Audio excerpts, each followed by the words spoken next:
Alhamdulillahi wassalatu wassalamu ala rasulillah wa ala alihi wa sahbihi ajmain amma ba'd. Барыбызга белгилүү болгондой эле ар бир илим алган, түшүнгөн, угуп жүргөн ар бир мусулман билет. Бул күнүнө 5 убак намаз окуу Аллах субхана таала парыз кылган ислам дининдеги эң негизги ибадаттар болуп саналган. Исламдын экинчи түркү болуп саналган бул намаз. Намаз бул ар бир мусулмандын эркек болобу, аял болобу, балакатка жеткен адам үчүн парыз. Милдеттүү түрдө ар бир адам 5 убак намазды окуш керек. Калтырбастан, таштабастан, убактынан чыгарбастан. Ошондуктан пайгамбар саллаллаху алейхи вассалам Ибн Омардын хадисинде айтат, ислам дини ушул 5 түркүнүн үстүнө курулган деп. Ошолордун биринчиси ла илаха иллаллах Мухаммад расулуллах деп келме келтирүү, андан кийин намаз окуу, андан кийин үчүнчү зекет берүү, төртүнчү орозо кармоо, бешинчи ажылыкка баруу, өмүрдө бир жолу. Эми тилекке каршы ушул кээде көрүп калабыз, кээде угуп калабыз, кээде суроолор келип калат. Көптөгөн мусулмандар, аталар, апалар, эже карындаштар, агана инилер ушу намазга кош көңүл карашып, жеңил санашып, убактысынан чыгарып, жакшы көңүл урбаган адамдар көбөйдү. Айрыкча убактыларынан кечиктирип окушат. Бул өтө өкүнүчтүү нерсе, бул өтө коркунучтуу нерсе. Урматтуу мусулман бир туугандар, намазыбыз биздин жаныбыздан, көзүбүздөн карегинен артык нерсе. Адам баласынын намазы оңол болсо, анын бул дүйнөдө иши дагы, акыретте дагы иши, акыбалы оңолушу өтө кыйын. Намазга бекем бололу, Аллах субхана тааладан корколу. Биздин эң негизги күнүмдүк Кудай таалага жакындай турган жакшы ишибиз, жакшы ибадатыбыз бул намаз. Намазды эгерде жоготкон болсок, жакшы көңүл урбай турган болсок, анда эки дүйнөдө тең жакшылыкка жетүүбүз өтө кыйын болуп калат. Ошондуктан урматтуу мусулман бир туугандар, ушул нерсеге биз жакшы көңүл буралы. Мына Аллах субхана таала баарыбыз эле көп эле мусулмандар жаттаган Маун деген сүрөсү бар, кыска сүрөсү. Ошол жерде ушу намаз окугандарга азап болсун деп атат. Кандай намаз окугандарга деп атат? Фавайлу лил мусаллин аллазина хум ан салатихим сахун. Ушу намаздарын өз убагында окубагандарга, убактысынан кечиктиргендерге, жакшы көңүл урбагандарга азап болсун деп атат Аллах субхана таала. Урматтуу мусулман, бул өтө коркунучтуу маселе. Кудай таала мындан сактасын. Элестетип көрүңүздөр, ушу намаз окуп, ушу намазды жакшы окубай, чала була окуп, убактысында окубай, ушундай азапка туш болуп калса адам баласы, ошол себептен тозокко күйүп азапталган болсо өтө жаман нерсе. Намаз деген бул бир жөнөкөй буюм же оюнчук сыяктуу нерсе эмес. Бул Аллах субхана таала бизге ибадат кылган, белгилүү бир убакытта аткара турган ибадат. Ошондуктан Аллах таала Куранда айтып атпайбы? Инна салата канат алал муъминина китабан мавкута. Чындыгында акыйкатта намаз момундар үчүн белгилүү убакытта окула турган парыз болду деп атат. Ар бир намаздын өзүнүн убактысы бар. Ошол убакытта адам баласы ошол намазды ошол убагында аткарыш керек. Эгерде кимде ким атайылап кечиктирип, же көңүл урбай кечиктирип, башка иш менен алек болгон болсо, Аллах субхана таалада чоң күнөөкөр адам, катуу күнөөкөр адам болот. Жана зына кылып арак ичкенден да жаман күнөө бул. Бир эле намазды кечириктирип коюу. Бул өтө өкүнүчтүү маселе болуп атат. Мына көптөгөн адамдар суроо сурайт. Ушинтип карасаңыздар, суроосунун мааниси же келген маселесинин мааниси карасаңыздар, эмнеге кечиктирген карасаңар, базарга бардым эле, базарлап жүрүп, жумушта жүрдүм эле, мана 4 намазымды калтырып калдым, эми кантип окуйм ошонун кечинде деп ушундай суроолор сурашат. Бир жак бардым эле, жумуш менен алек болуп калдым эле, намазым окулбай калды дейт. Бир болор болбогон жөнөкөй эле бир иш үчүн намаздарын таштап коюшат. Эми ойлоп көрүңүздөрчү, урматтуу мусулмандар, эркек болобу, аял болобу, көчөгө жумушуна барабы, же базарга, соодага барабы, анан ошо арзыбаган бир убактылуу бир буюм үчүн, бир нерсе үчүн, бир товар үчүн ошо 4 намазын кечиктирип, анан келер кечке мен базарда жүрдүм, анан бияка бардым эле, анан конокко бардым эле деп ушултолуп намаздын баарын таштап салып, анан кийин чогултуп окуп коем дейт. Ауду билля, Аллах субхана таала мындай нерседен сактасын. Албетте, эгерде билимсиз адам болуп жүргөн болсок, билип үйрөнгөндөн кийин Кудай тааланы корксун. Билип туруп жасап жүргөн болсо, дароо Аллах таала тооба кылып, бул жаман кылыгын таштасын. Кээ бир адамдар бар, бирөөнүн үйүнө барып калат, конокко барып калат, же тойго барып калат, же башка маселе барып калат. Ошол жерден элдерден уялып намаз окуй албай атам, кантип окуймуш элдин арасында, же тойдо кантип окуйм деп ошентип намазын кечиктирип койгондор бар. Же болбосо оюн күлкүгө алаксып, башка бир дүйнө ишине алаксып, же болбосо кээ бирөөсү Кудай сактасын телевизор көрүп, же сериал көрүп, же кино көрүп атып убактысынан кечирип, мына окуйм, ана окуйм деп атып убактысынан кечирип. Анан убакытты чыгарын азыркы 5-10 мүнөт калганда жанталашып барып чала була дааратын алып барып карга, жанагында ар кандай тарп-сарп жаман нерселер чокуган карга сыяктуу тез чокуп окуп коет. Бул мусулмандын намазы эмес, бул чыныгы мусулман намазы мындай болбойт. Кудай Тааладан корколу, ушинтип кантип адам баласы намаз окусун? Бул да өтө өкүнүчтүү нерсе, урматтуу мусулман бир туугандар. Өзүбүз намазга бекем бололу. Акыретибизди ойлой турган болсок, балдарыбызга ошону үйрөтөлү. Балдарыбызга ушул нерселерди жеткирели. Эгерде намазыбыз оң болбосо, эч качандан да башка иштерибиз оң болбойт. Муну билип коюңуздар, бул Аллах субхана тааладан келген убада, мусулмандар үчүн кепилдик. Ким эгерде намазына бекем болгон болсо, күнөө иштерден да алынат, акырети дагы жакшы болот. Эгерде ким намазына кош көңүл карап, ага көңүл урбаган адам болгон болсо, демек ал адам акыретте кыйын, чоң азапка учурайт. Мен бул жерде намаз окуган таптакыр, намаз окуган таштаган адамдар жөнүндө айткан жокмун. Намаз окуп, ошо намаздарын кечиктирип, намаздарына көңүл урбаган адамдарды атабыз. Мына жана аятта айтып кеткенге, ошондой адамдарга азап болсун. Ошо Ибн Аббас көптөгөн салафтар ушу намаздардын убактысын кечиктирген, намаздарына жакшы көңүл урбагандар, кош көңүл карагандар деп ошо тафсирлешкен ушул аятты. Ушундай адамдар көп болуп атат. Эгерде бир адам бир дүйнөсү калып калган болсо, же бирөө бир буюмун алып алган болсо, жанталашып баардык күчүн жумшайт ошону алганга, же ошо бир дүйнөгө, же бир оокатка жетиш үчүн. Бирок намазы чыгып аткан болсо, намаз убакыты өтүп аткан болсо, отура беришет. Ушу жумушту кыла калайын, бул нерсени кыла калайын, тияка барайын, буяка барайын деп, жөнөкөй эле бир нерсе, эч нерсе болбогондой эле отура беришет. Анан убакытты карап, апайым мына аз калган турбай 5-10 мүнөт калгандарын жанталашып барып, чала була дааратын алып намазга окуп коюшат. Ушинтип кантип намаз болсун, урматтуу мусулман бир туугандар. Намазга алдын ала даярданыш керек болсо. Убактысы келе атканда даярданып, ошого баардык күчүн жумшап, убактысын бөлүп, бир жумуш кылайын деп атса, же бир иш кылайын деп атса, алдын ала план түзүп ошого. Мына мен мунду иш кылсам, бул убакытта намаздын убактысы кирет экен, кантип окуйм? Тиги жерге барсам, же тойго барсам, же жумушка барсам, убакыт кирип калса кантип окуйм? Ошол жерде суу табылабы? Жаныма суу алып аламбы? Жерде окуп калыштын ыктымал деп жайнамасын этият кылып алып, мына ушундай чараларды көрүп адам баласы жанталашып даярданыш керек. Бул деген биздин дүйнө азык топтолуучу дүйнө. Аллах субхана тааланын барабыз. Бул дүйнөгө биз жыргап, күлүп, ойнош үчүн келген эмеспиз. Кудай Таалага сыйыныш үчүн келгенбиз. Аллах субхана таала бизди ошон үчүн жараткан. Сыйынуунун мына тавхидтен кийин келе, ла иляха иллаллах Мухаммаду Расулуллахтан кийин келе эң негизгиси намаз. Ошо күнүнө мына көп эле айтып жүрөбүз. Күнүнө баары чогулса жарым саат убакыт кетет. Ашып кетсе 40 мүнөт убакыт кетет. Шашпай окуган адам үчүн.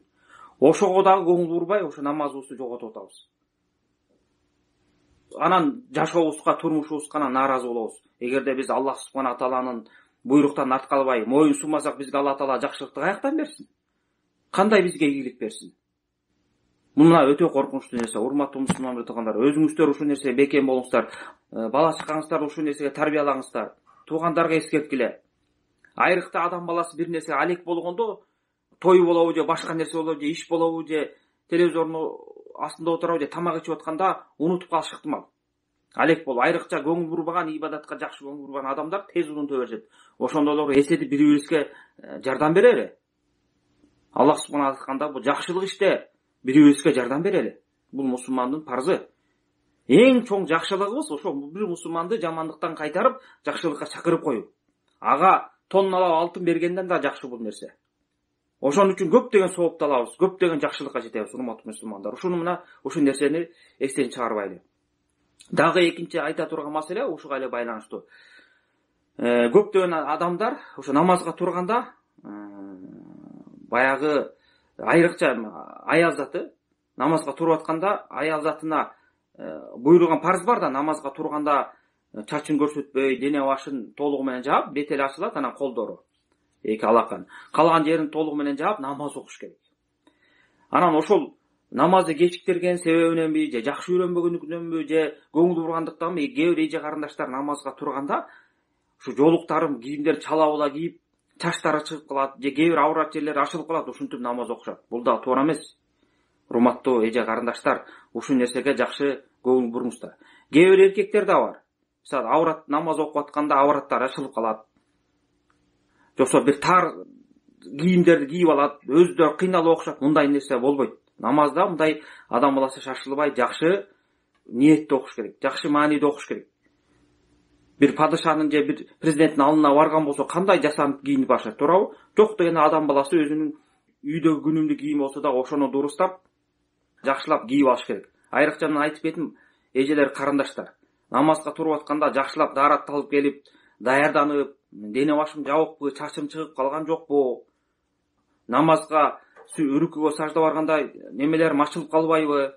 Аврат жерлеримде ошого көңүл буралы. Атайын ошол намазга ылайыктуу кийимдерди даярдап ошо окур алдында, ошо бардык денени жаба турган ушундай шарттарды көрүш керек.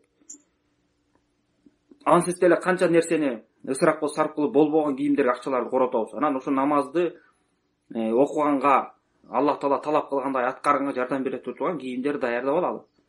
Анан жанталашып келип, чала була салынып туруп эле, анан 1 мүнөткө жетпеген убакытта жанагындай карга сыяктуу чокуп окуп койбойлу бул нерсени, намазды.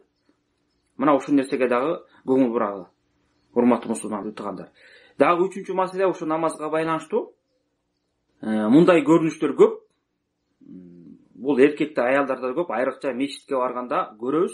Биздин мусулман бир туугандар намаз окуганда шашып окушат. Эмне себептен билбейм, бир нерсе калып калдыбы, же бир жоо келатабы, уруш башталдыбы, же бирөө аркасынан кууп алып келатабы, ушундай мааниде жанталашып окушат да намаздарды. Кээде кээ бир имамдар бар, намаз окушат, артында турган адам үлгүрбөй калат, кошо алар менен сажда кылып, рүкү кылганга. Бул дагы туура эмес. Мына бул жөнүндө пайгамбар саллаллаху алейхи вассалам убагында учурунда окуя болгон. Ушуга байланыштуу пайгамбар саллаллаху алейхи вассалам хадис айткан. Бул Бухари, Муслим деген хадисте. Пайгамбар саллаллаху алейхи вассалам мечитте отурса, бир адам кирип келет. Кирип келип 2 рекет намаз окуйт. Намаз окуп, пайгамбарыбызга келип салам айтканда пайгамбар саллаллаху айтат: "Барып кайра окуп кел, сен намаз окуган жоксуң" дейт. Анан адам барып кайра барып, дагы окуп келип, пайгамбарга дагы салам айтканда, "Жок, сен дагы окуган жок, дагы окуп кел" дейт. Ошондо 3 жол кайтарат пайгамбар саллаллаху алейхи вассалам ошол адамды. Анан ал адам келип пайгамбарга айтат: "Сени жиберген Аллах субхана тааланын аты менен касам ичип айтам, мен мындан башканы билбейм, мына ушинтип эле намаз окуганды билем" дейт. Ал адам жанталашы тез окуган да, тездик менен окуган намазды. Анан ошондо пайгамбар саллаллаху алейхи вассалам мен бул билимсиз адам экен деп туруп, анан ошол адамга үйрөтөт. Ошо мааниси, хадис мааниси мындай деп айтат да: намазга турганыңда такбир айтасың дейт, Аллаху акбар деп, жакшылап. Андан кийин Курандан аят окуйсуң. Аят окуп бүткөндөн кийин рүкүгө бар дейт. Рүкүгө шашпай бар дейт. Толугу менен рүкүнү кыл. Мисалы, кээ бир адамдар рүкүгө бара элек жатып эле, жете элек жатып, толук эңкей элек жатып эле, рүкүнүн өзүнүн шартын аткарбай туруп эле, жана зикирлерди айтып, эми жетейин дегенде кайра баштарын көтөрүп кетет. Мына ошондой кылып атат, толук рүкүгө бар дейт. Дене мүчөң өзүнүн ордуна келгенде. Андан рүкүдөн тур дейт. Биз намаз окуп туруп, сами Аллаху лиман хамида де. Ошондо дейт, мына толугу менен тур дейт, хатта татмайын дейт. Адам баласынын ошо дене мүчөсү тулук бою толугу менен туруп өз ордуна келиш керек. Андан кийин шашпай саждага кетиш керек. Кээ бир адамдар бар, турат дагы толук денеси ордуна келет да кайра эле кетип калат. Айрыкча кээ бир имамдар бар, аркасында турган адамдар эми рүкүдөн туруп келсе, алар уже саждага жетип калган болот. Бул чоң ката. Мун менен намаз бузулат, адам баласы намаз. Ошондуктан ар бир адамдын денеси толугу менен туруп, анан зикирди айтып анан кетиш керек. Анан пайгамбар айтып атат мына: рүкүдөн ошо толугу менен турасың. Ошо итминан болгуча дене боюң өзүнүн ордуна толук келип, токтолуп турмайынча деп атат. Ошо токтолуп тургандан кийин андан кийин саждага барасың дейт. Шашпай сажда кыласың дейт. Саждадан тургандагы мына 2 сажданын ортосундагы отуруу. Мунда дагы көп адамдар жакшылап отурушпайт. Балким ушул убакта дуа кылса болот. А дуаны койдук, ошо саждага да толук отурушпайт.